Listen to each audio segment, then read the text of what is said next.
These are the key points that I've been using for 25 years. I think they're true then. I think they're true today. I think they'll be true in 25 years. And I think that's what investing, successful investing is all about. And the first point is know what you own. I can't believe how many people own stocks and they couldn't describe to an 11-year-old in 2 minutes or less why they own this thing or what it is. If you actually pin them down and you put a whip to them, they'd say the sucker's going up. That's the only reason they have for and this is the normal kind of company that people buy. It's a very simple story. I own a lot of companies like this. They make a relatively mundane product.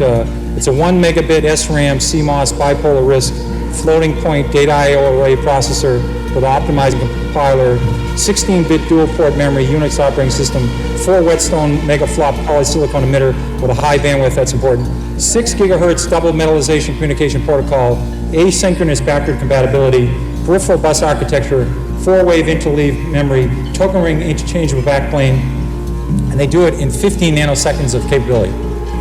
Now, if you want a piece of shit like that, you will never make money, never.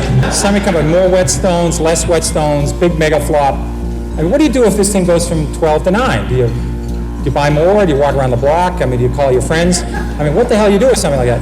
People buy this stuff. I mean, I buy stuff like Dunkin' Donuts and Stop and Shop and CVS and made money in all those. And Sally Mae was just here, right before me. I mean, it was a stock I bought that had a great name. It was Student Loan Marketing. I mean, who would ever buy anything like that? It was a great name. If you heard the story, I think 100 people heard the story. In fact, I had dinner last night with Al Lohr, Ned Fox, and Paul Carey. We're all on that roadshow in 1983. I think if 100 people looked at Sally Mae, they would have bought it, but 100 people wouldn't look at it because imagine loaning money to students. Imagine doing anything with students. It was a great story. It was simple, and no one looked at it. So that's the kind of stocks I like to buy. But I'm telling you, people don't do this. And I'm talking sophisticated people, unsophisticated people. They don't know what the company is, what's the story. And it's very important to know it because it doesn't always work. And you have to keep posting.